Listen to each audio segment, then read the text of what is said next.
What if everything you were taught about success was designed to keep you harmless?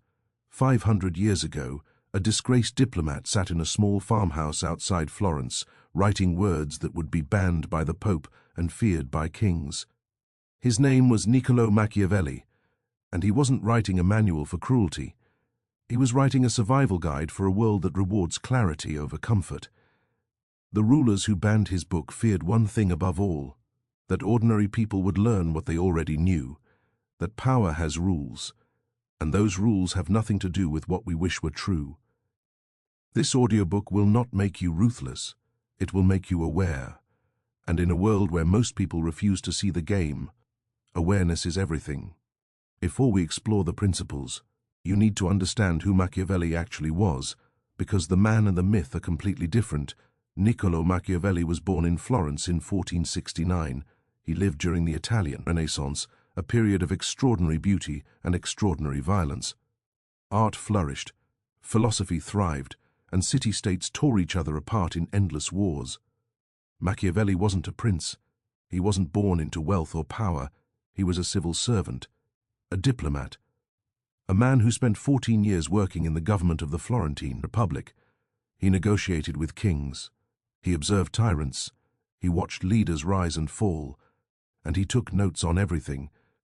In 1512, the Medici family returned to power in Florence. Machiavelli, who had served the previous republic, was removed from office. He was tortured, imprisoned, and then released into exile. Stripped of his career, his income, and his purpose, he retreated to his family's small farm. And there, in that quiet isolation, he began to write, not from imagination, but from experience. Everything he wrote in The Prince and his other works came from what he had personally witnessed: the leaders who succeeded, the leaders who failed, and the patterns that separated the two. Machiavelli wrote The Prince as a practical guide. He dedicated it to Lorenzo de' Medici, hoping it might earn him a path back into political life. It didn't. The Medici ignored him, but history did not. The book spread across Europe. It was read in secret, condemned by the Catholic Church, placed on the index of forbidden books. Kings read it privately while denouncing it publicly. Why? Because Machiavelli had done something dangerous. He had separated power from morality, not because he was immoral, but because he observed that moral intention does not determine political outcome. A leader with good intentions who loses power cannot protect anyone. A leader who maintains power through strategic thinking can build stability, security, and prosperity. Machiavelli cared about results, and he was willing to describe reality as it was, not as people wished it to be. This honesty made him infamous. His name became an insult. Machiavellian became synonymous with manipulation and deceit. But those who actually read his work discover something different. They find a thinker who values republics over tyrannies, who admires civic virtue, who believes that a strong society requires aware citizens, not passive subjects. Machiavelli's message wasn't be cruel, it was be awake, understand how influence operates, recognize manipulation when you encounter it, and stop expecting the world to reward naivety. This audiobook draws directly from his writings, not from modern interpretations, not from corporate self-help versions, but from the source material itself: The Prince, the discourses on Livy, his personal letters, his observations on human nature. What you're about to hear is not theory, it's pattern recognition refined over centuries, and it applies as much today as it did in Renaissance Italy. Because human nature hasn't changed, the tools have evolved, the language has shifted, but the underlying dynamics of power, influence, and survival remain constant. So let's begin, not with what you should do, but with what you need to see. Machiavelli opens The Prince with a fundamental observation: all states, all governments, all organizations are either inherited or newly acquired. This seems simple, but it contains a critical truth. The way you gain position determines how you must maintain it. Someone who inherits authority starts with built-in legitimacy. People are accustomed to their rule. Systems are already in place. Loyalty exists by default. Someone who seizes or creates new authority starts with none of these advantages. They must build legitimacy from scratch. This is why new leaders face greater challenges than established ones, not because they are less capable, but because they operate without the infrastructure of acceptance. Machiavelli observed that newly acquired power requires different strategies than inherited power. If you inherit your position, your primary task is maintenance. Don't disrupt what already functions. Respect existing traditions. Avoid unnecessary changes. People tolerate inherited authority because it feels stable. If you create or seize your position, your task is establishment. You must prove capability quickly. You must demonstrate that your leadership produces better outcomes than alternatives. You must build new loyalties while neutralizing old ones. This principle applies far beyond politics. It applies to careers, to relationships, to any situation where authority or influence is involved. If you are promoted within an organization you've been part of for years, you inherit credibility. People know you. They understand your capabilities. Your transition into leadership is smoother. But if you enter an organization as an outsider in a leadership role, you start with no credibility. You must earn it through demonstrated competence, and you must do so quickly because doubt erodes authority faster than failure does. Machiavelli identified a paradox here. Inherited authority is easier to maintain but harder to justify if challenged. New authority is harder to establish but can be more resilient once built. Why? Because people who inherit power often become complacent. They assume loyalty is permanent. They stop proving their value. They rely on tradition rather than performance. When crisis arrives, inherited authority collapses quickly if it cannot demonstrate current competence. But those who build authority from nothing develop different habits. They remain alert. They continue proving value. They don't assume loyalty. They earn it repeatedly. This makes them more adaptable under pressure. Machiavelli's insight was that position without awareness is fragile. It doesn't matter how you acquired your role. What matters is whether you understand the foundation it rests upon. If you understand the source of your authority, you can protect it. If you misunderstand it, you will lose it to someone who sees more clearly. Most people never ask themselves a simple question: why do others follow me? Is it because of my title, my relationships, my expertise, my results, my character? Each source of authority requires different maintenance. If your authority comes from a title, it disappears the moment the title is removed. If your authority comes from expertise, it erodes when you stop developing skills. If your authority comes from results, it weakens when performance declines. If your authority comes from character, it shatters when behavior contradicts stated values. Machiavelli observed that the strongest leaders diversify their sources of authority. They don't rely on a single foundation. They build multiple pillars. This redundancy creates stability. If one source weakens, others compensate. But most people build their influence on a single foundation, and when that foundation cracks, everything collapses at once. This is not about manipulation. It's about architecture. Influence is a structure, and like any structure, it requires understanding of load-bearing elements. Machiavelli's first lesson is this: know what holds your position in place, because if you don't know, you cannot protect it.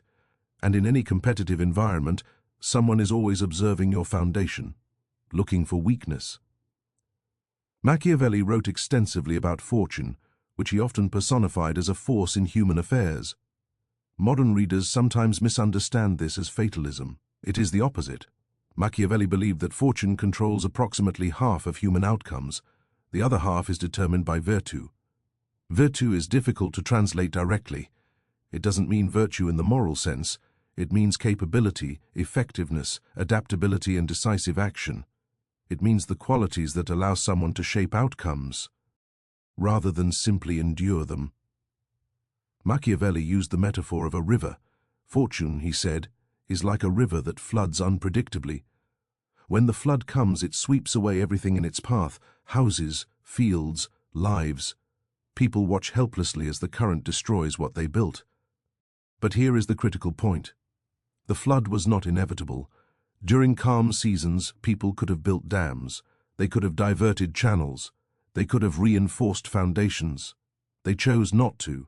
And so when the storm came, they had no defenses. Machiavelli's observation was that fortune destroys those who fail to prepare during periods of stability.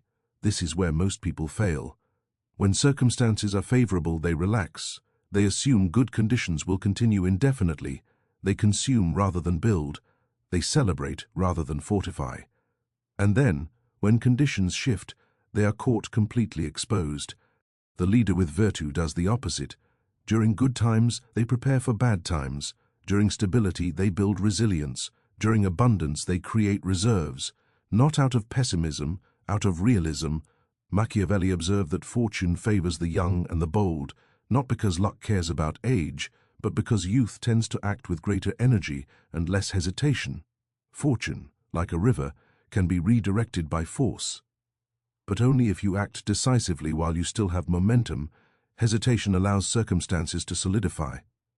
Once patter, NS harden, they become exponentially harder to change.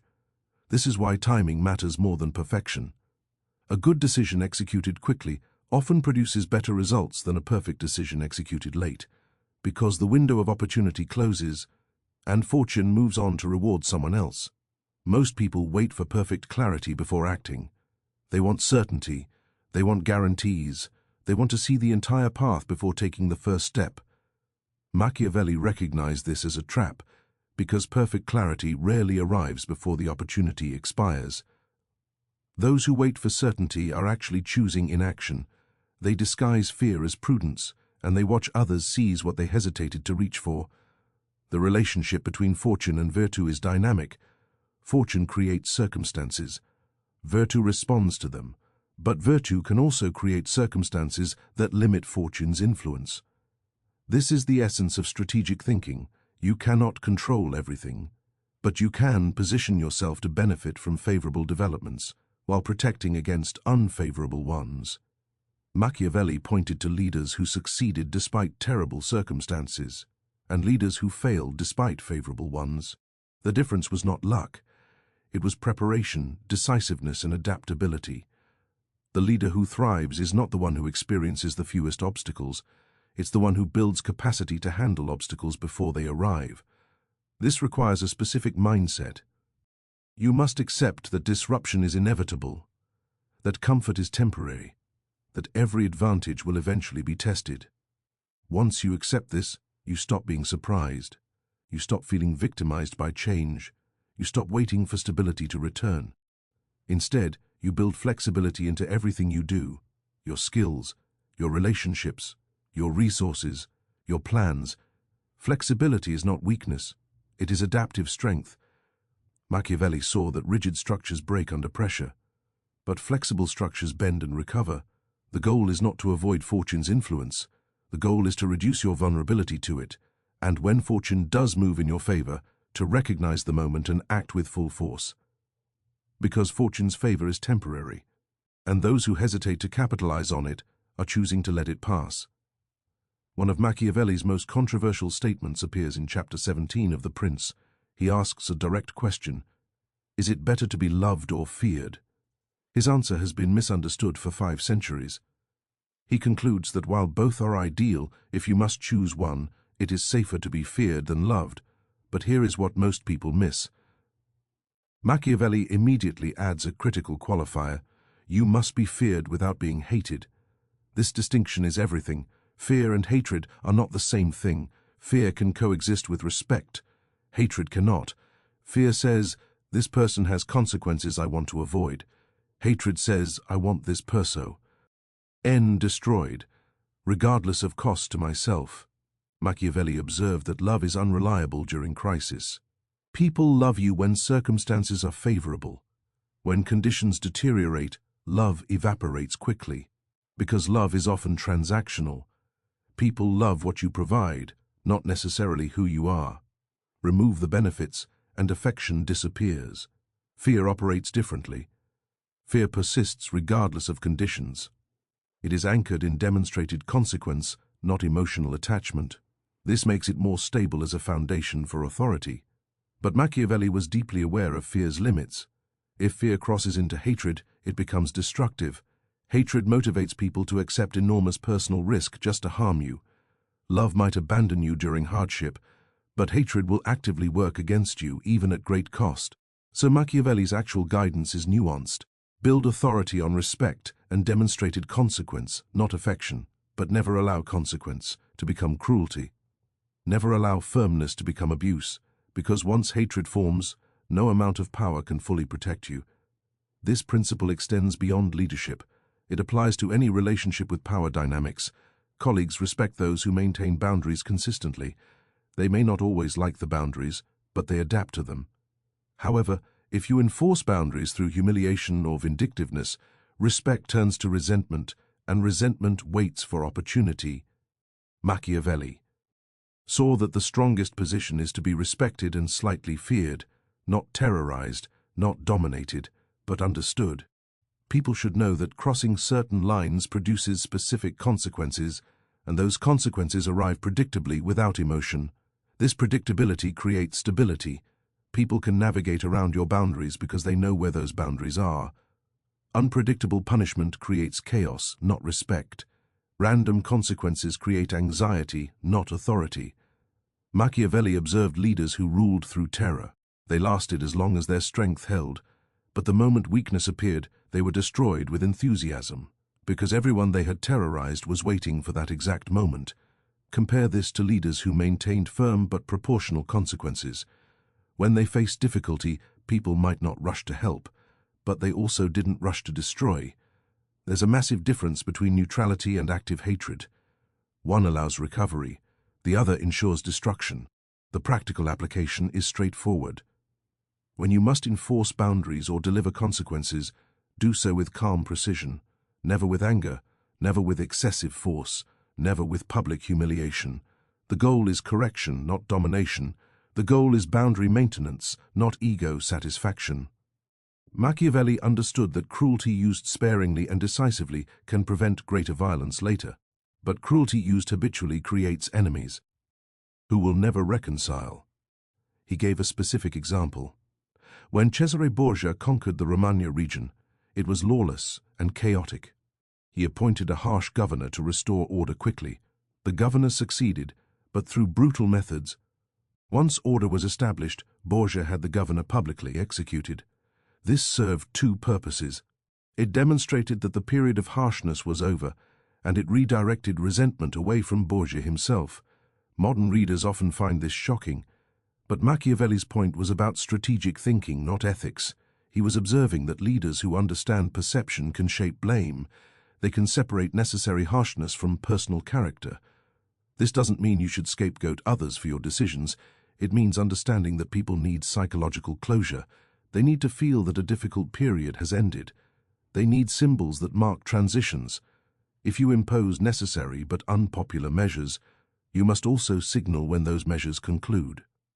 Otherwise, people assume the harshness is permanent, and permanent harshness breeds permanent resentment. Machiavelli's deeper insight was about emotional regulation. Leaders who act from anger make poor decisions. They escalate beyond what is necessary. They create lasting damage for temporary satisfaction. But leaders who separate emotion from consequence remain effective. They deliver what is required, no more and no less. This restraint is often mistaken for coldness. It is not coldness. It is discipline, and discipline applied to power creates sustainability.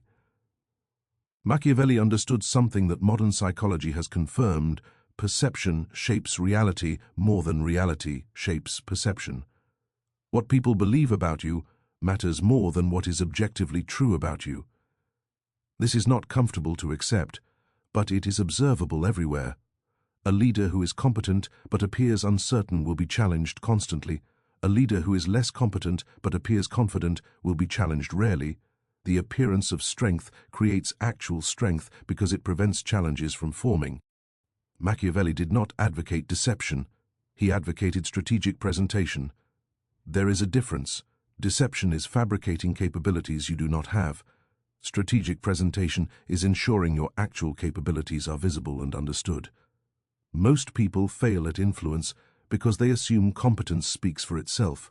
It does not. Competence hidden is competence wasted. If you solve problems quietly, few people notice.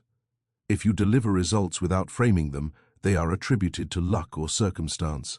If you maintain boundaries privately, others assume boundaries don't exist. Machiavelli observed that effective leaders perform their authority, not theatrically, but deliberately. They ensure key actions are visible. They ensure key decisions are understood. They ensure their presence is felt even when they are not physically present. This is why symbolism matters. A king who never appears before his people becomes abstract. A leader who never communicates directly becomes distant. Distance creates opportunity for others to define you, and once others control your narrative, you lose authority without losing position. Machiavelli gave specific advice about public presence: appear during victories, be visible during celebrations, let success be associated with your presence, but delegate the delivery of bad news, not to avoid responsibility, but to prevent your image from becoming associated exclusively with hardship. This might seem manipulative. It is simply recognition of human psychology. People form associations unconsciously. If every interaction with you involves difficulty, they will come to resent your presence, even if you are solving problems, not creating them. Machiavelli also warned about excessive accessibility. Leaders who are constantly available lose mystique. Mystique is not arrogance, it is psychological space. When people can access you anytime, they stop valuing that access. When access is limited, they prepare more carefully before engaging. This improves the quality of interactions. You receive better questions, you hear more considered proposals, you waste less time on issues others could resolve themselves. Limited access also creates perceived value. Scarcity applies to attention just as it applies to resources. What is freely available is assumed to be less valuable.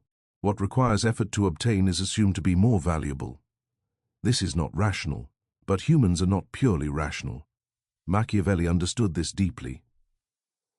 He observed that leaders who managed perception well survived crises that destroyed more capable leaders with poor perception management. This does not mean perception matters more than substance. It means perception and substance must align. If you have substance but poor perception, your substance will never get the chance to prove itself, because you will be removed or marginalized before your capabilities become relevant. If you have perception but no substance, you will eventually be exposed, but often not before causing significant damage. The optimal position is substance with strategic perception management. Deliver actual results, but ensure those results are understood, framed, and attributed correctly. Machiavelli also addressed the performance of decisiveness. Indecisive leaders, even when eventually making good decisions, create anxiety. People around them become uncertain. Uncertainty spreads. Momentum stalls.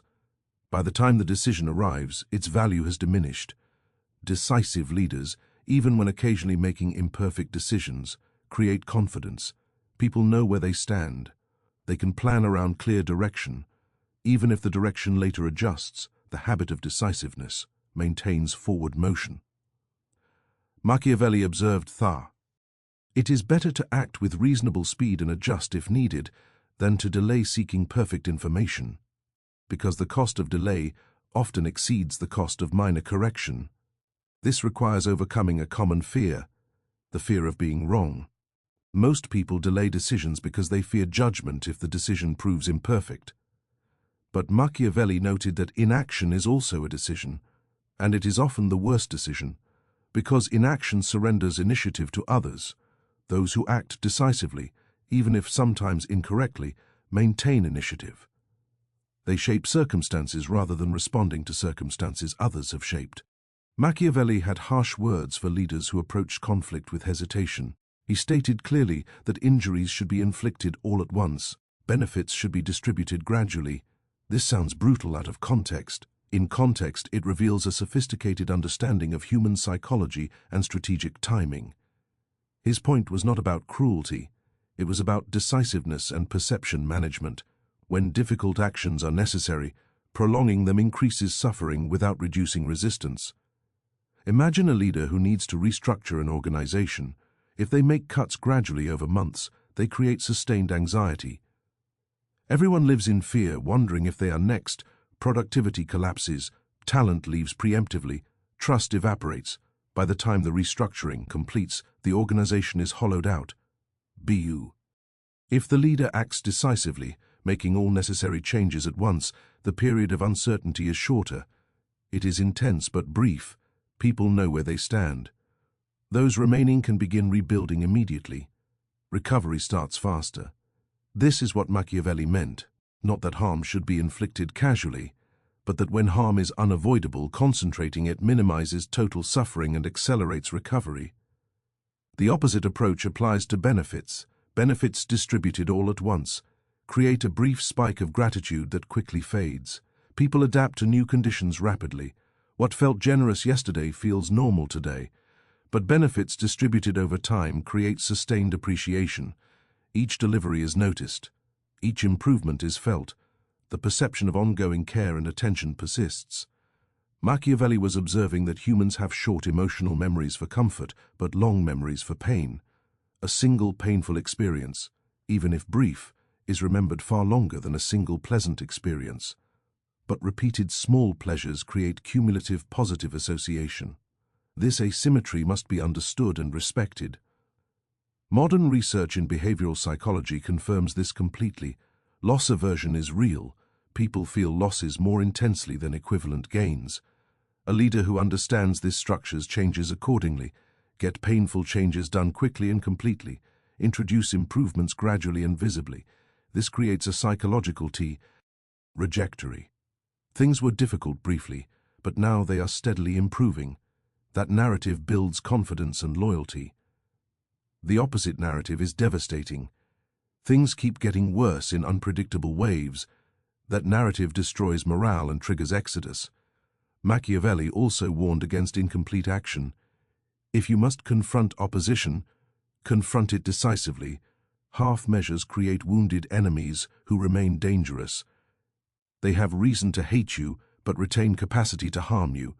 This is the worst possible outcome. If you choose confrontation, ensure victory is complete.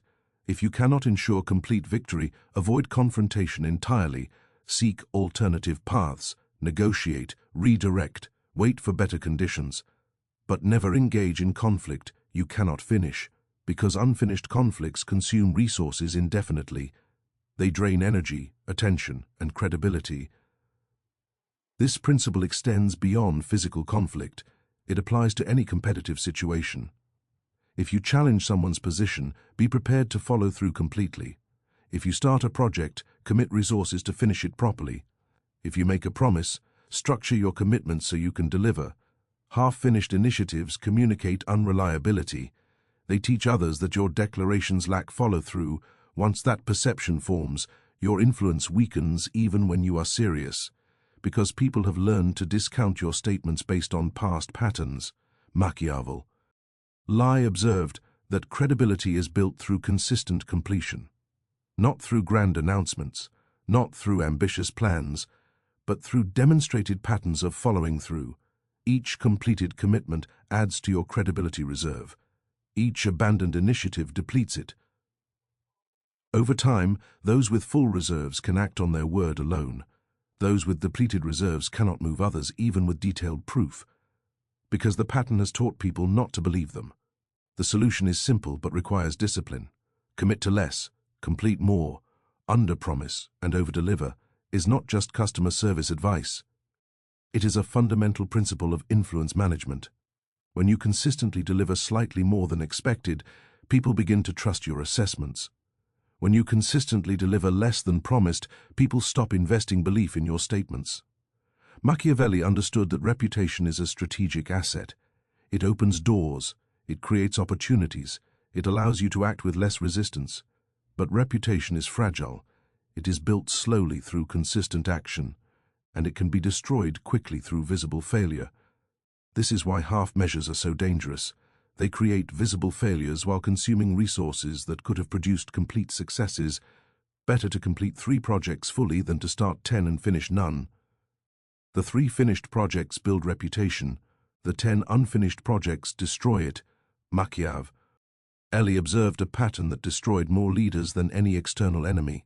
Rigidity, the inability to change approach when circumstances changed.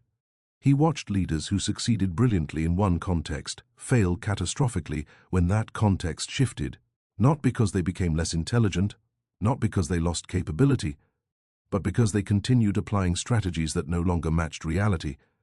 Machiavelli wrote that it would be ideal if a leader could be both fox and lion. The fox represents cunning and adaptability. The lion represents strength and directness. Most people, he observed, can embody one or the other. Few can switch between them as circumstances require. This inflexibility is fatal. Some situations require force, others require finesse. The leader who only knows force will apply it everywhere, even where it backfires. The leader who only knows diplomacy will negotiate, even when action is required. Both approaches work in specific contexts. Neither works universally. Machiavelli's insight was that strategy must bend to reality, not the other way around. Most people do the opposite. They develop a preferred approach that worked once. Then they apply it everywhere, regardless of fit. A manager who succeeded through collaborative leadership tries the same approach in a crisis requiring immediate decisions. An entrepreneur who succeeded through aggressive expansion tries the same approach in a contracting market. A negotiator who succeeded through patience tries the same approach when speed is essential. The original strategy was not wrong, but the insistence on applying it universally is wrong. Context determines effectiveness. Machiavelli pointed to leaders who rose brilliantly, then fell suddenly. The pattern was always the same. They succeeded through a particular approach. That success reinforced their belief in the approach. They became identified with it. Their reputation was built on it. Then circumstances shifted, but they could not shift with them. Their signature strength became their downfall. Because what worked during expansion fails during contraction. What works during peace fails during conflict. What works with allies fails with enemies.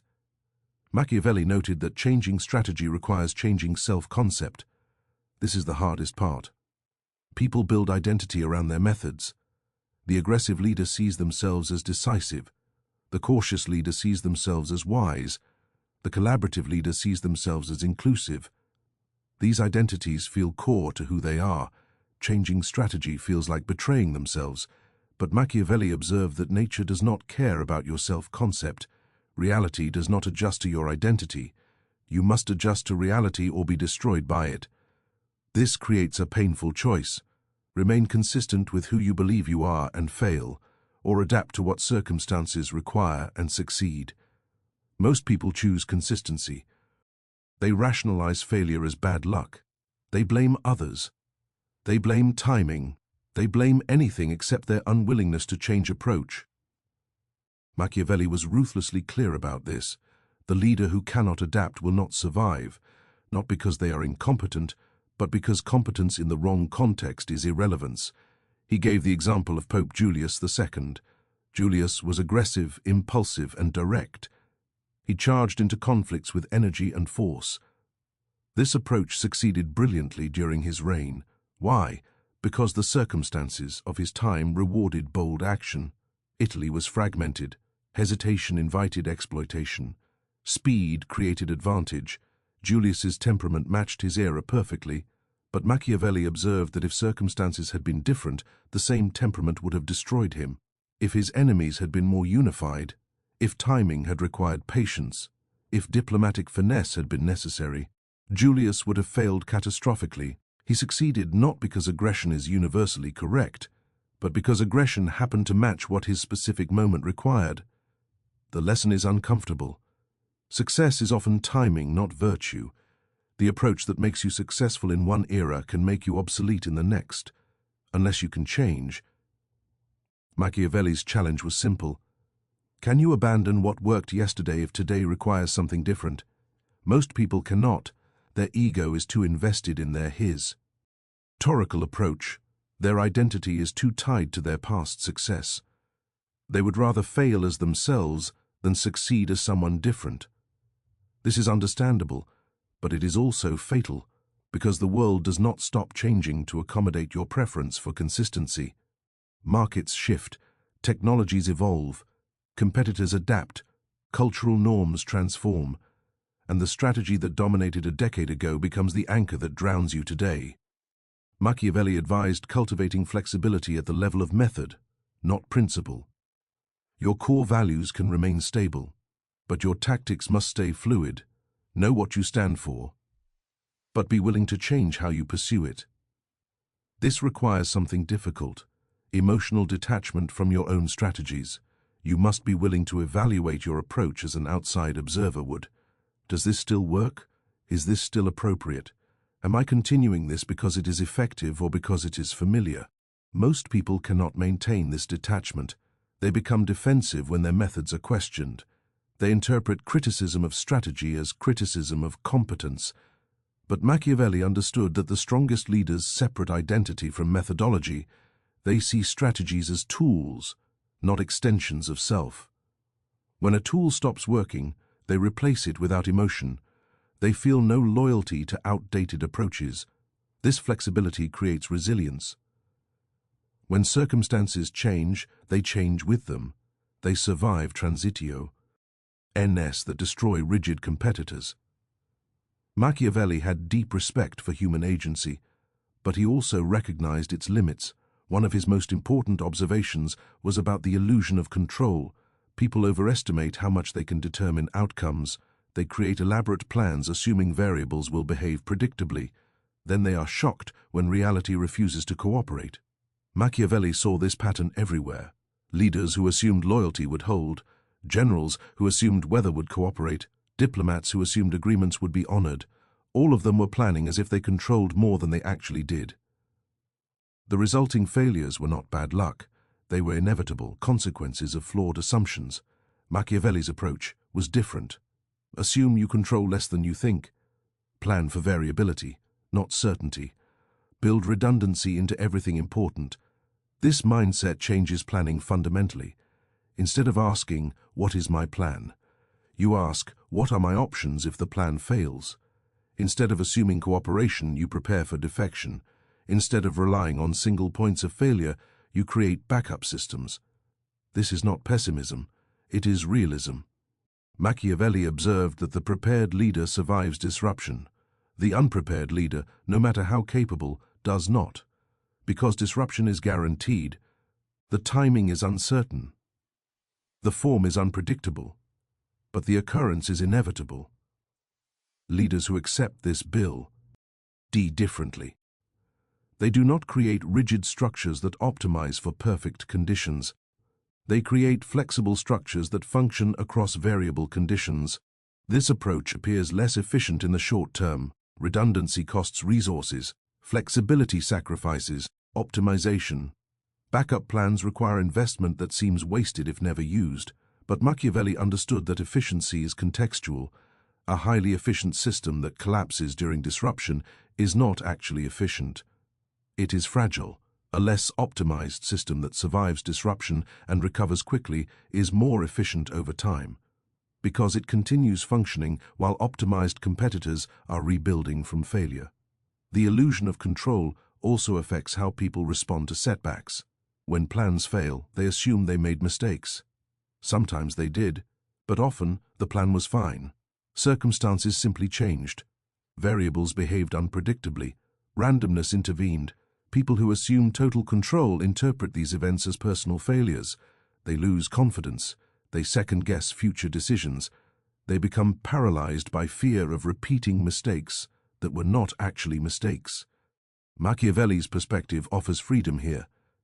If you accept that you control outcomes only partially, failure becomes information rather than judgment.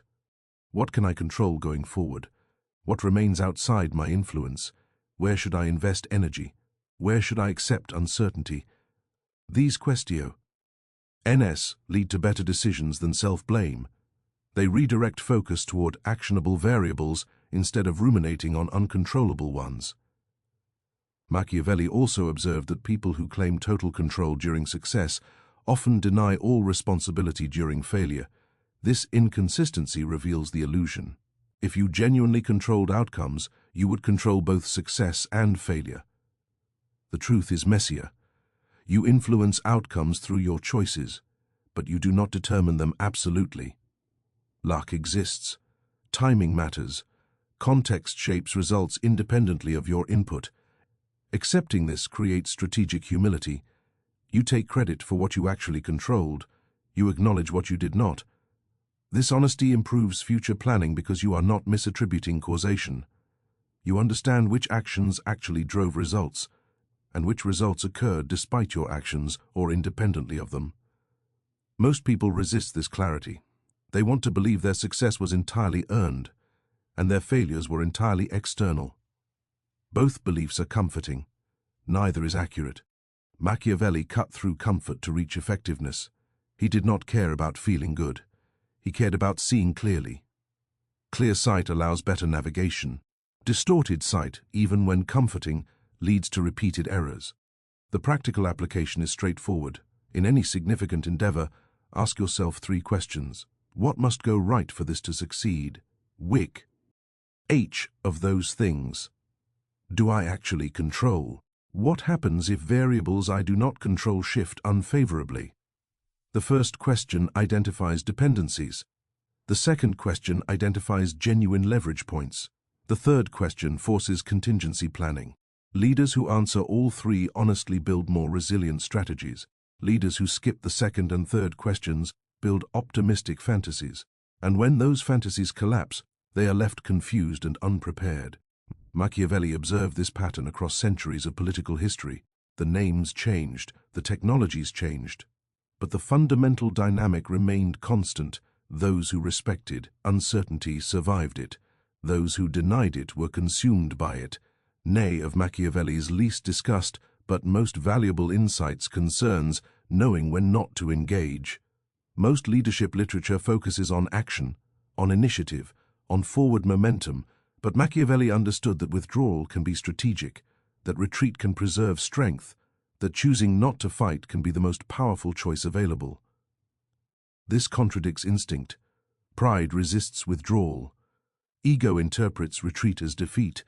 Observers often judge disengagement as weakness, but Machiavelli saw situations where engagement guaranteed loss regardless of capability, when the battlefield favors your opponent, when timing works against you, when resources are insufficient, when victory would cost more than it is worth.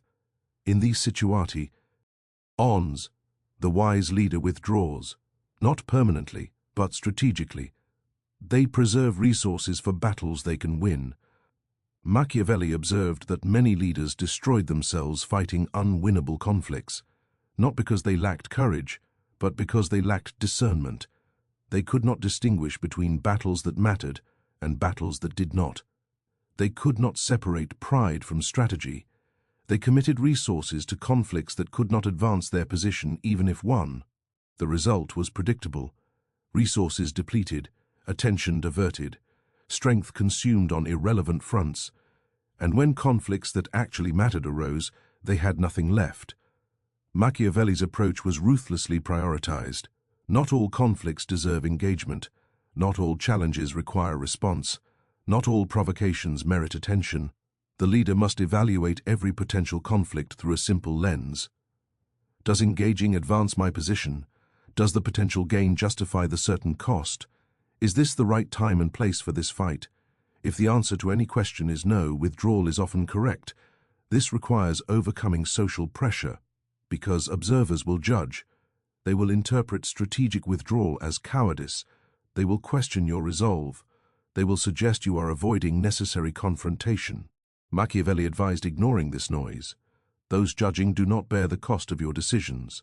They do not suffer the consequences of poorly chosen battles. They offer opinions freely because opinions cost them nothing.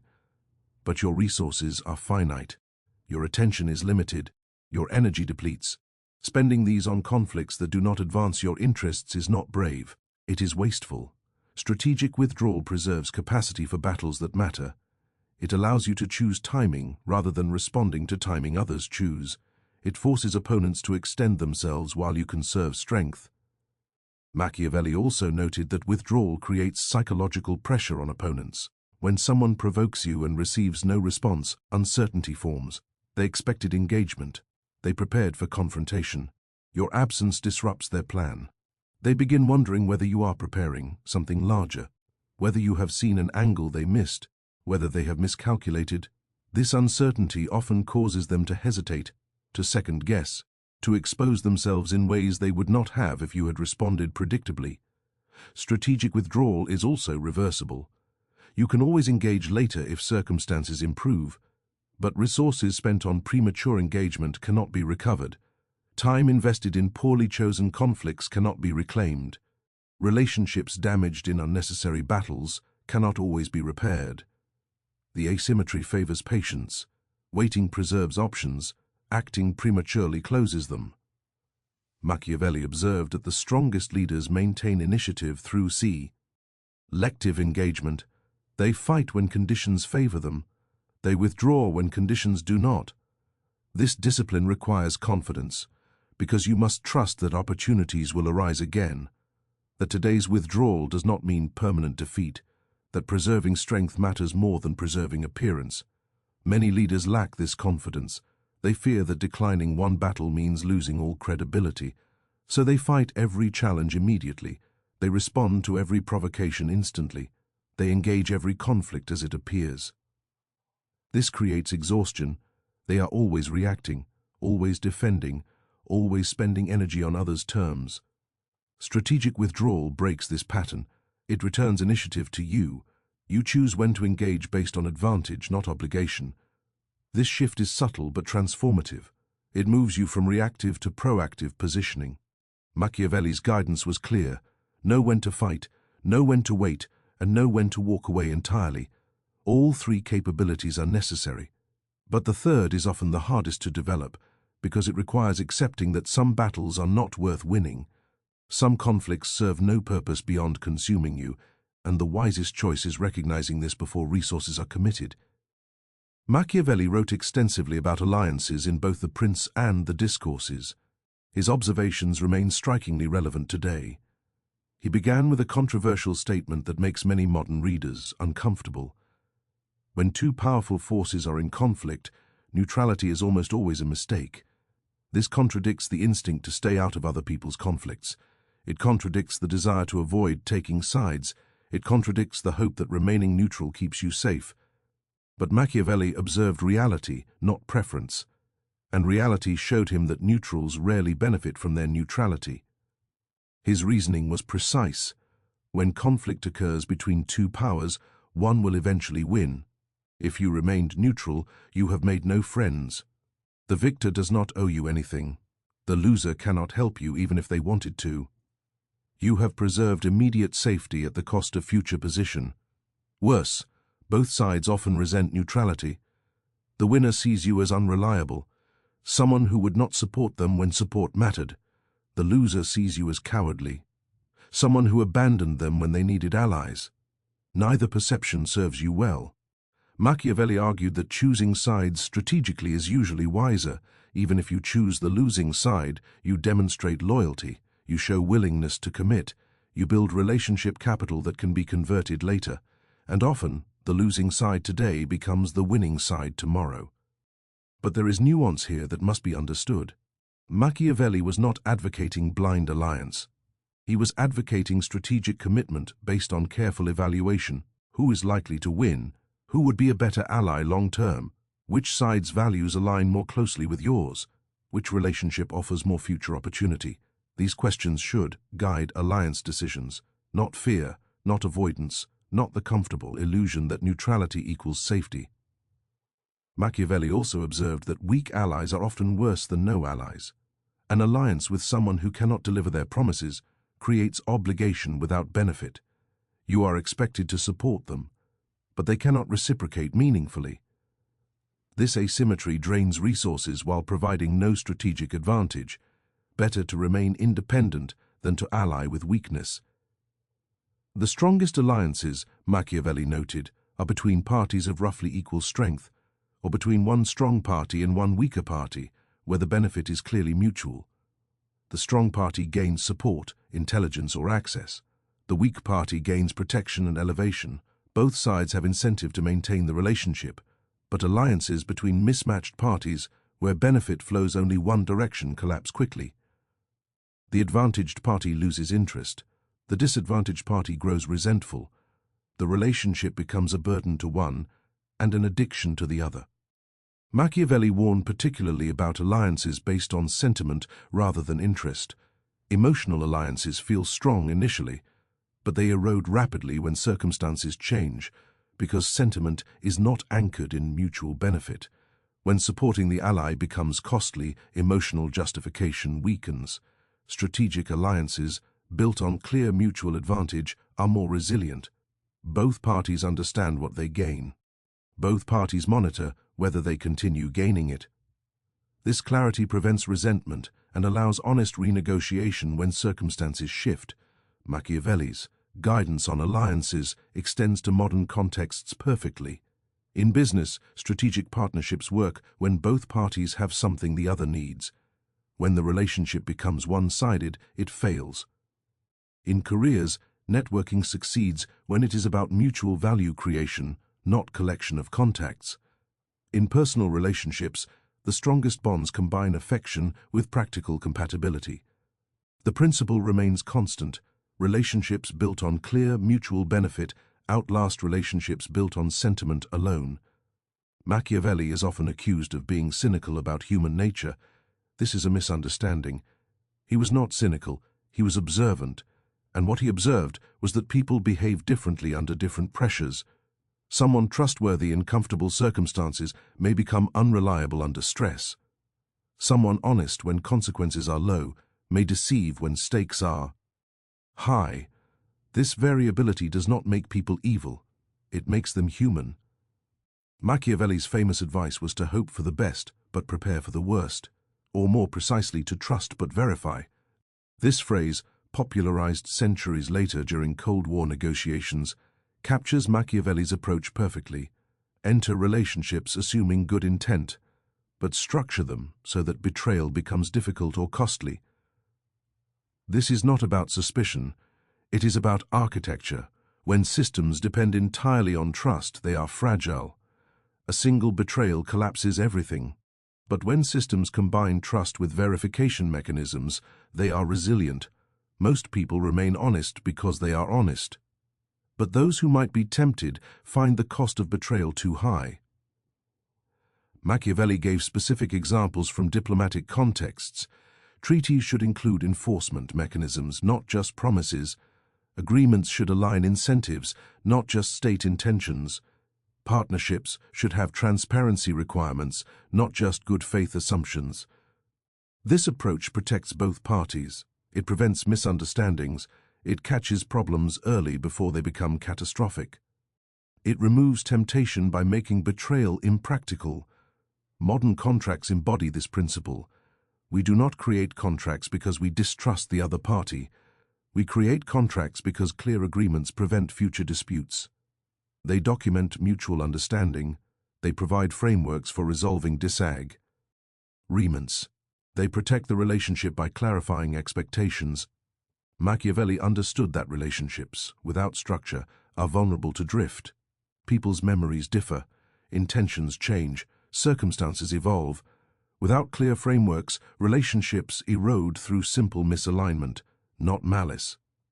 Verification mechanisms prevent this erosion. They create touchpoints for realignment. They surface issues while they are still small. They maintain accountability without requiring confrontation. Machiavelli also observed that people rise to the level of accountability present in their environment. In systems with strong verification, behavior remains reliable. In systems with weak verification, behavior degrades gradually, not because people are inherently bad, but because humans optimize for what is measured and enforced. When nothing is measured, drift is inevitable. This applies everywhere. Organizations without clear metrics see performance decline, teams without regular check-ins see coordination deteriorate, relationships without honest communication see assumptions multiply. The solution is not micromanagement, it is structured transparency, regular predictable moments where alignment is checked and adjustments are made. Machiavelli's approach balances trust with realism. Give people the dignity of assuming good intent, but give relationships the protection of clear structure. This combination allows trust to flourish sustainably, because people know that problems will be caught and addressed. They do not need to be perfect. They need to be honest within a system that makes honesty visible. As we approach the conclusion of these teachings, we must address Machiavelli's most profound insight. Power is not what most people think it is. Most people see power as domination, as control over others, as the ability to impose will without resistance. Machiavelli saw power differently. He saw power as the ability to achieve desired outcomes consistently. Sometimes that requires force, sometimes it requires persuasion, sometimes it requires patience, sometimes it requires withdrawal. The form changes based on context, but the essence remains constant. Power is effective agency in the world. This reframing changes everything, because it means power is available to everyone. Not equally, not without effort, but not exclusive to those with formal authority. You have power when you understand your environment clearly, when you make decisions based on reality rather than wishful thinking, when you adapt your approach to circumstances rather than insisting circumstances adapt to you, when you choose your battles strategically rather than fighting everything, when you build relationships based on mutual benefit rather than sentiment alone, when you structure commitments to survive human variability. These capabilities are learnable. They require no special position. They require no exceptional resources. They require attention, discipline, and willingness to see things as they are. Machiavelli's work was not a manual for tyrants. It was a manual for effectiveness, for people who wanted to accomplish things in a complex, competitive, often hostile world. The tyrants who read his work found justification for what they were already doing. But that was not his intention. His intention was to help capable people avoid being destroyed by less capable but more ruthless competitors, to help ethical people survive in environments where not everyone shares their ethics, to help builders protect what they build from those who only know how to take. This is why his work remains relevant 5 centuries later, because the fundamental dynamics of human interaction have not changed. Technology has evolved, political systems have transformed, but human nature remains constant.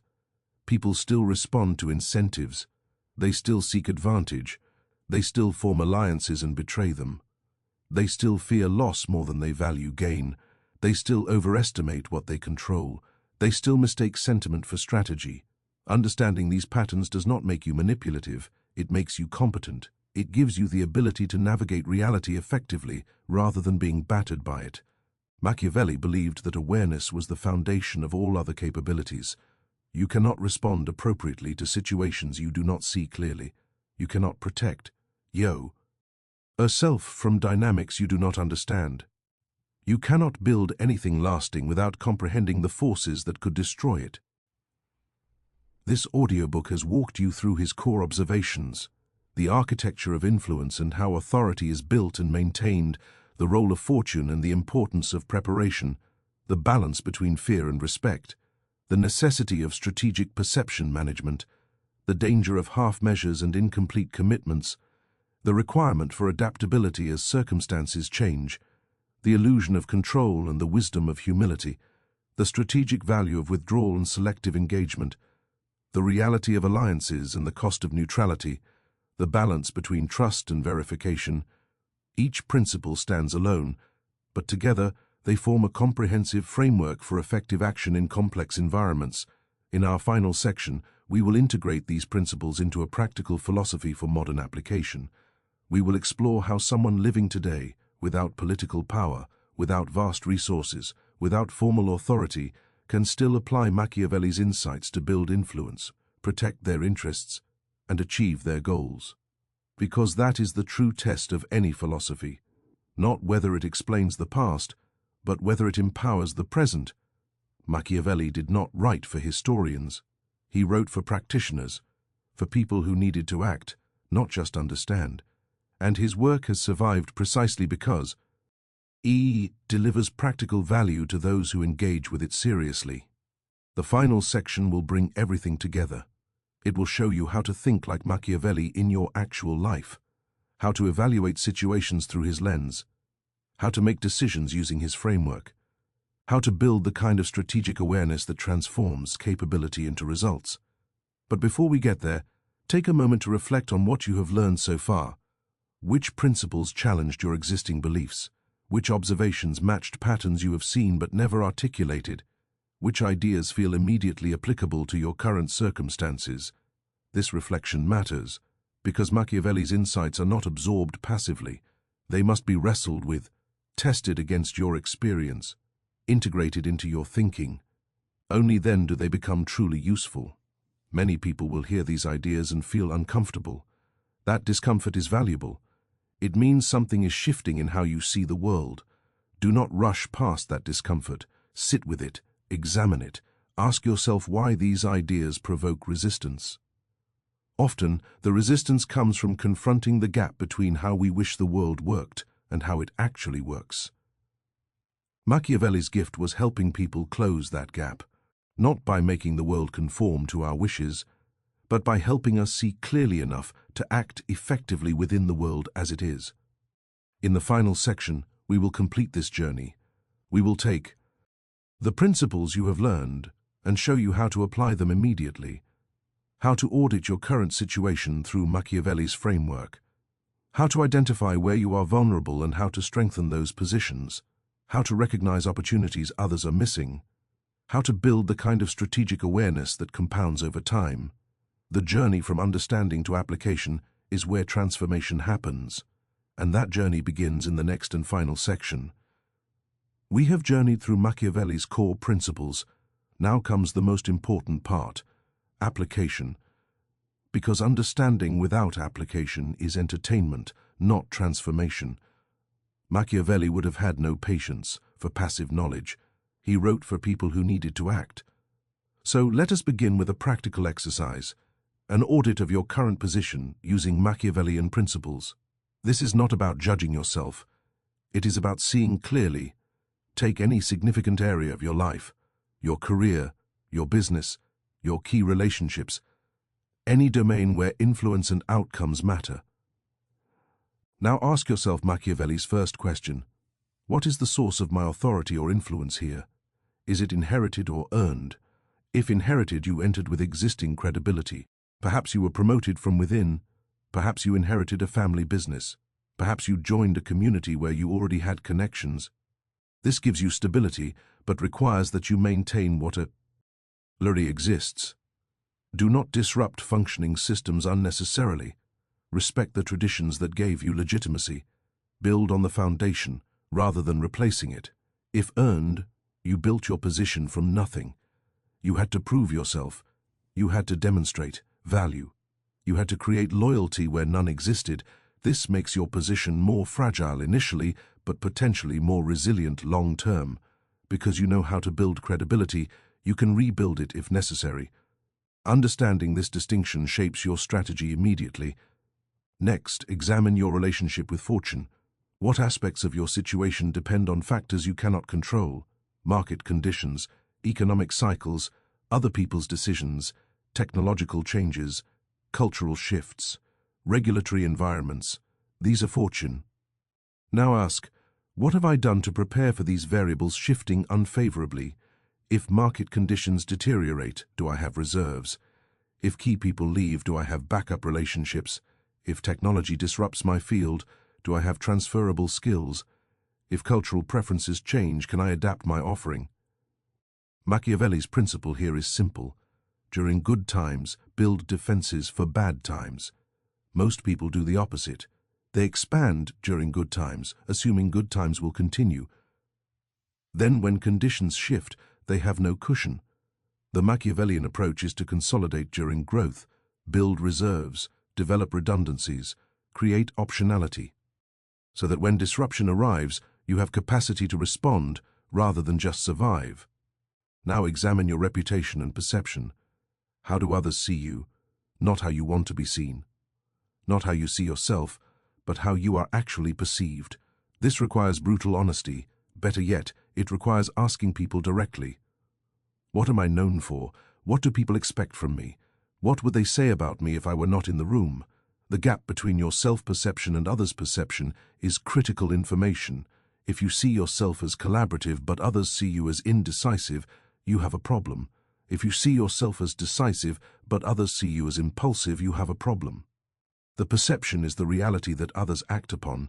Your internal experience is irrelevant to how they respond to you. Machiavelli's guidance here is clear. Manage perception actively. Do not assume competence is self-evident. Do not assume good intentions are automatically recognized. Ensure your actual capabilities are visible and understood. Frame your actions so they are interpreted correctly. This is not deception, this is clarity. Now audit your commitments. Which of your current projects or promises are complete? Which are half-finished? Which have stalled? Every incomplete commitment damages your credibility slightly.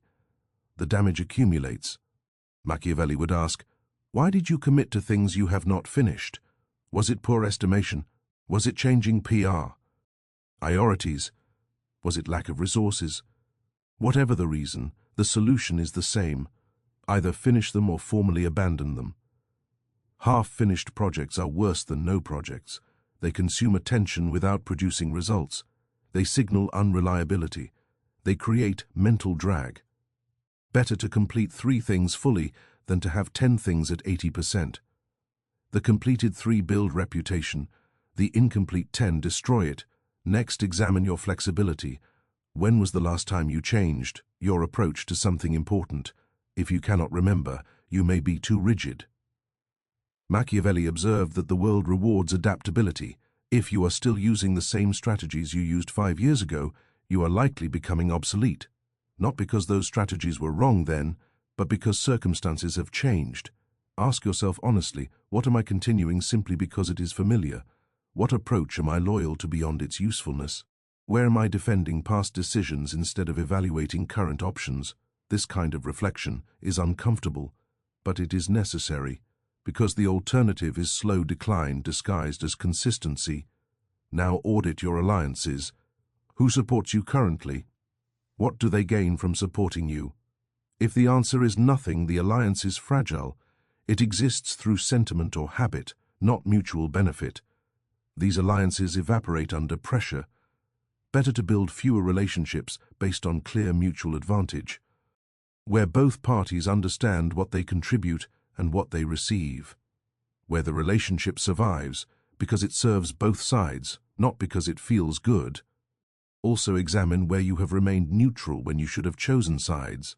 What conflicts or competitions are you avoiding? What sides are you refusing to take? Machiavelli would ask, what do you gain from neutrality? Often the answer is temporary comfort. But temporary comfort at the cost of future position is a poor trade.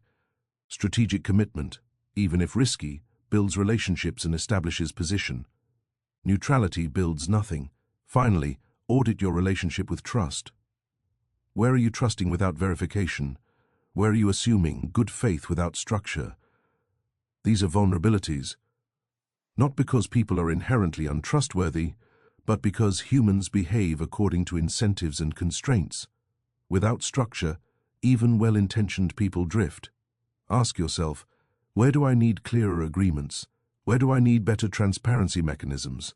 Where am I avoiding difficult conversations about expectations? These gaps will eventually create problems. Address them now while they are small. This audit is not meant to discourage you.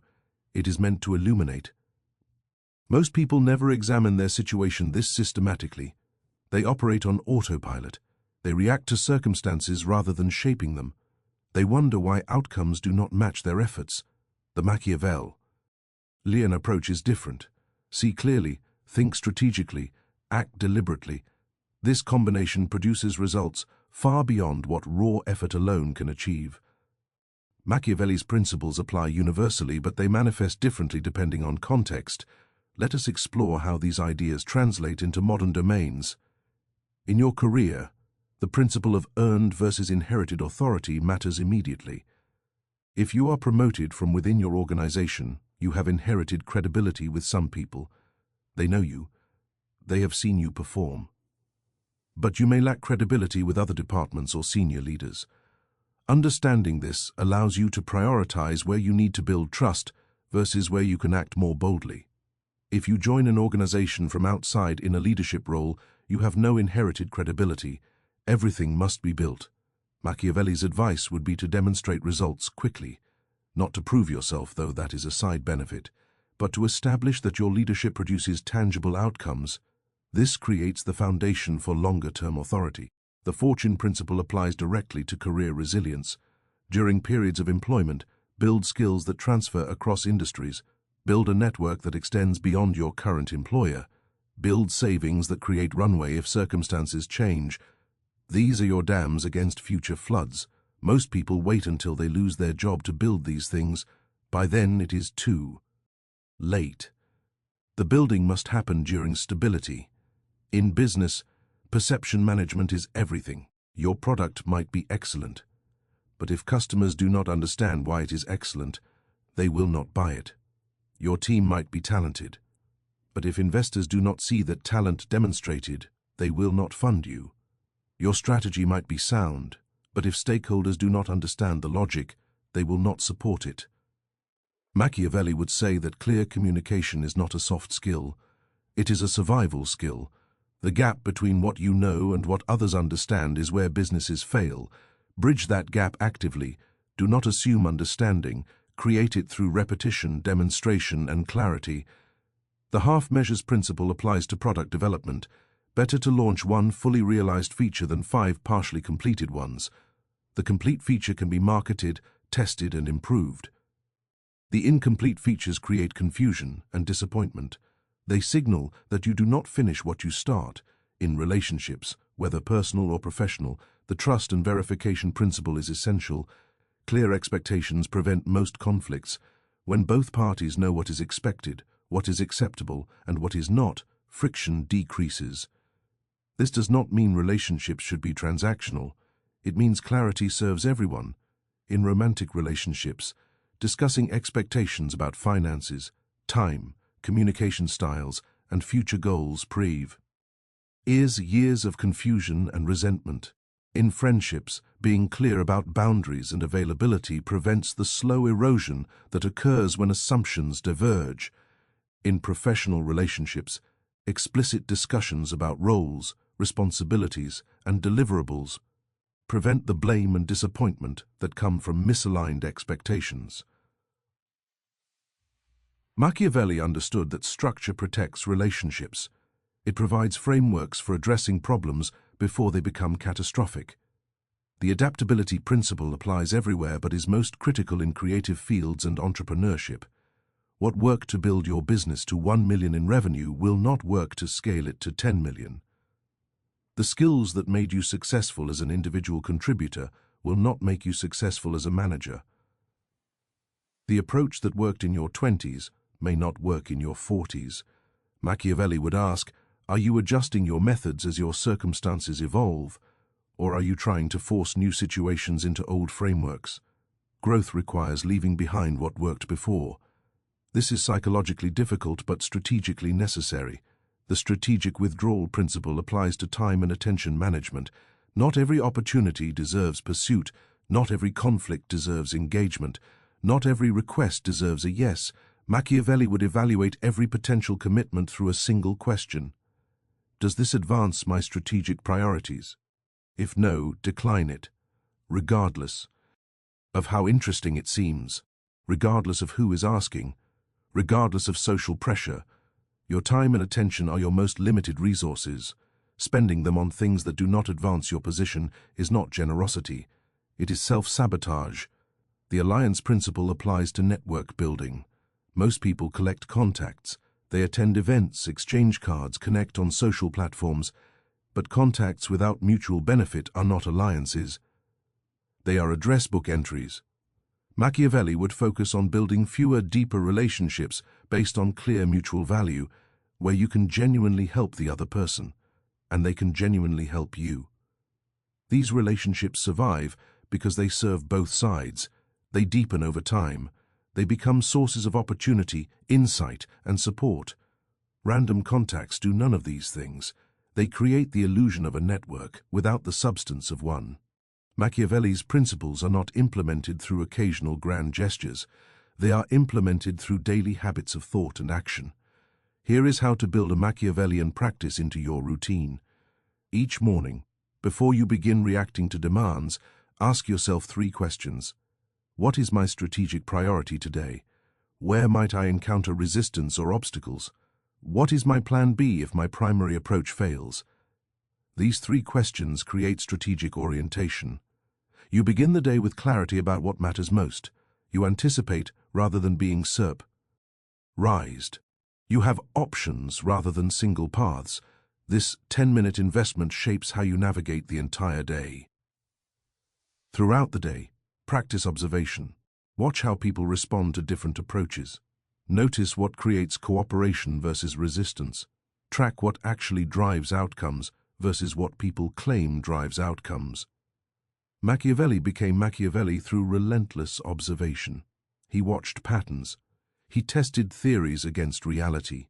He refined his understanding continuously. You can do the same. Every interaction is data. Every outcome is information. Most people experience their days passively. Events happen to them. But strategic thinkers experience their days actively. They extract lessons from everything. This habit compounds over time. 5 years of daily observation creates insight that others cannot match because they never develop the habit of noticing. In the evening, conduct a brief review. What worked today? What did not? Where did I see clearly? Where did I miss something? This reflection cements learning. It turns experience into wisdom rather than just elapsed time. Most people skip this step. They move from one day to the next without processing. Years pass without real growth, because repetition without reflection does not create skill. It creates habit, and habit without awareness is just routine. Weekly, examine your longer patterns. Are you making progress toward your strategic priorities? Are you spending time on what matters? Are your alliances strengthening or weakening? Are you building reserves or depleting them? This broader view prevents drift. It catches problems while they are still correctable. It allows course corrections before small deviations become major detours. Monthly, revisit your core assumptions. What do I believe about my situation that might no longer be true? Where might I be operating on outdated information? What has changed that I have not yet integrated? This practice prevents obsolescence. It keeps your strategy aligned with current reality rather than past circumstances. Annually, conduct a full strategic review. This is your Machiavellian audit at depth. Examine every major domain. Evaluate your position honestly. Identify vulnerabilities. Recognize opportunities. Adjust your approach for the coming year. This rhythm creates continuous evolution. You are never static. You are always adapting to stay aligned with changing circumstances. This is how strategic thinkers maintain effectiveness over decades. While others wonder why their old approaches no longer work, you have already adjusted. We must address the question that haunts Machiavelli's legacy. Is strategic thinking ethical? Can you be effective and good? Machiavelli's answer would be that the question itself is poorly formed. Effectiveness and ethics operate in different domains. Ethics concerns what you pursue. Effectiveness concerns how you pursue it. You can pursue terrible goals effectively. You can pursue noble goals ineffectively. The two dimensions are independent. Machiavelli's contribution was not about what goals to choose. It was about how to achieve goals once chosen. If your goals are ethical, strategic thinking helps you achieve them. If your goals are unethical, strategic thinking helps you achieve those too. The tool is neutral. The user determines the application. This is important to understand because many people avoid strategic thinking entirely. They fear that thinking strategically will corrupt them, that it will make them manipulative, that it will turn them into the kind of people they dislike. But this fear is based on a confusion. Strategic thinking is not inherently manipulative. Manipulation uses strategic thinking for deceptive purposes. But strategic thinking can also be used for transparent purposes, to build organizations that serve people well, to create products that genuinely improve lives, to form relationships that benefit everyone involved, to protect yourself and those you care about from those who would exploit you. Machiavelli observed that good people with poor strategy often lose to bad people with good strategy. This is tragic, because it means good intentions are defeated by effective execution of bad intentions. The solution is not for good people to remain strategically naive. The solution is for good people to become strategically competent, so that EY can protect what they build, so they can out-execute those with worse intentions, so their good goals actually get achieved rather than remaining noble aspirations. There is a particular kind of ethical clarity in Machiavelli's work. He refuses to let people hide behind good intentions. He insists that outcomes matter, that good intentions that produce bad outcomes are not actually good, that leaders are responsible for results, not just motives. This is uncomfortable. It denies the comfort of saying, well, I meant well, but it is also more honest, because the people affected by your decisions experience the outcomes, not your intentions. If you're well-intentioned, incompetence causes harm, you are responsible for that harm. Machiavelli would say that ethical leadership requires competence. It requires understanding how to actually achieve the good outcomes you intend. It requires seeing clearly enough to avoid unintended consequences. It requires building systems that survive human imperfection. None of this makes you less ethical. It makes your ethics effective rather than merely expressed. The truly unethical position, Machiavelli might argue, is to pursue good goals incompetently, because incompetent pursuit of good goals wastes resources, damages credibility, and creates openings for those with bad goals. If you care about making the world better, you have an obligation to be effective, not just to want the right things, but to understand how to achieve them in a complex world full of competing interests. This requires everything we have discussed: clear perception, strategic thinking, adaptability, alliance building, reputation management, understanding of human nature. These are not optional luxuries for the ethically minded. They are necessary tools for anyone who wants their values to matter beyond their immediate circle. We must address the question that haunts Machiavelli's legacy. Is strategic thinking ethical? Can you be effective and good? Machiavelli's answer would be that the question itself is poorly formed. Effectiveness and ethics operate in different domains. Ethics concerns what you pursue.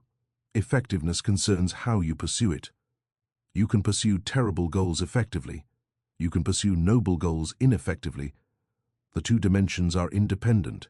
Machiavelli's contribution was not about what goals to choose. It was about how to achieve goals once chosen. If your goals are ethical, strategic thinking helps you achieve them. If your goals are unethical, strategic thinking helps you achieve those too. The tool is neutral. The user determines the application. This is important to understand because many people avoid strategic thinking entirely. They fear that thinking strategically will corrupt them, that it will make them manipulative, that it will turn them into the kind of people they dislike. But this fear is based on a confusion. Strategic thinking is not inherently manipulative. Manipulation uses strategic thinking for deceptive purposes, but strategic thinking can also be used for transparent purposes, to build organizations that serve people well, to create products that genuinely improve lives, to form relationships that benefit everyone involved, to protect yourself and those you care about from those who would exploit you. Machiavelli observed that good people with poor strategy often lose to bad people with good strategy. This is tragic, because it means good intentions are defeated by effective execution of bad intentions. The solution is not for good people to remain strategically naive. The solution is for good people to become strategically competent so they can protect what they build, so they can out-execute those with worse intentions, so their good goals actually get achieved rather than remaining noble aspirations. There is a particular kind of ethical clarity in Machiavelli's work. He refuses to let people hide behind good intentions. He insists that outcomes matter, that good intentions that produce bad outcomes are not actually good, that leaders are responsible for results, not just motives. This is uncomfortable. It denies the comfort of saying, well, I meant well, but it is also more honest, because the people affected by your decisions experience the outcomes, not your intentions. If you're well-intentioned, incompetence causes harm, you are responsible for that harm. Machiavelli would say, that ethical leadership requires competence. It requires understanding how to actually achieve the good outcomes you intend. It requires seeing clearly enough to avoid unintended consequences. It requires building systems that survive human imperfection. None of this makes you less ethical. It makes your ethics effective rather than merely expressed. The truly unethical position, Machiavelli might argue, is to pursue good goals incompetently, because incompetent pursuit of good goals wastes resources, damages credibility, and creates openings for those with bad goals. If you care about making the world better, you have an obligation to be effective, not just to want the right things, but to understand how to achieve them in a complex world full of competing interests. This requires everything we have discussed: clear perception, strategic thinking, adaptability, alliance building, reputation management, understanding of human nature. These are not optional luxuries for the ethically minded. They are necessary tools for anyone who wants their values to matter beyond their immediate circle. 500 years ago, a disgraced diplomat sat in exile writing down everything he had learned. He wrote about power not because he loved it, but because he understood it, and he believed that understanding was better than ignorance, that awareness was better than naivety, that clear sight was better than comfortable delusion. Machiavelli's great gift was not a list of tactics. It was permission to see the world as it actually is, not as we wish it were, not as we have been told it should be, but as it operates in practice, day after day, in every human interaction. This clarity is uncomfortable. It contradicts many things we are taught as children. It challenges the fairy tale version of how success happens. It removes the comfort of believing that good things automatically come to good people. But in exchange for that discomfort, it offers something more valuable: agency. When you see clearly, you can act effectively. When you understand how influence actually works, you can build it. When you recognize patterns of human behavior, you can navigate them. When you accept that fortune is real, but preparation matters, you can position yourself advantageously. This is the Machiavellian inheritance, not a cynical view of humanity, but a practical framework for navigating humanity as it exists, with all its contradictions, with all its imperfections, with all its beauty and brutality intertwined. The principles you have learned in this audiobook are not meant to be memorized. They are meant to be practiced, tested against your experience, refined through application, integrated into how you think. Start small, pick one principle that resonated most strongly, apply it deliberately for a week, notice what changes, then add another principle. Build your strategic awareness gradually, the same way Machiavelli built his. Through observation, through reflection, through continuous refinement. Over time, these practices become automatic. You will see situations more clearly without conscious effort. You will recognize patterns faster. You will make better decisions with less deliberation, not because you have become manipulative, but because you have become aware, and awareness, applied with ethical intentions, is among the most powerful forces available to any individual. You now have access to insights that took Machiavelli decades of political service to develop. You have the benefit of 5 centuries of readers who have tested these principles across every domain of human activity. You have a framework that has survived because it describes reality accurately. What you do with this framework is entirely up to you. You can use it to build, to protect, to create, to serve, to achieve goals that matter to you, or you can set it aside and continue navigating by instinct and hope. Machiavelli would not judge either choice. He would simply observe that one approach tends to produce better outcomes than the other, and he would invite you to observe the same. In closing, remember this: the world does not reward the purest heart. It does not reward the best intentions. It does not reward those who wish the hardest. The world rewards those who see clearly, who think strategically, who act decisively, who adapt continuously, who build carefully, and who never stop learning. These capabilities are available to you, not through birth, not through luck, but through choice. The choice to see what is actually happening instead of what you wish were happening. The choice to think rather than just react. The choice to build rather than just hope. Machiavelli made that choice 5 centuries ago. His insights survived because they were true. Now they are yours. Use them well. Use them wisely. Use them to build something that matters. The game has always existed. The only question is whether you will play it consciously or unconsciously, with awareness or without it, with strategy or with hope alone.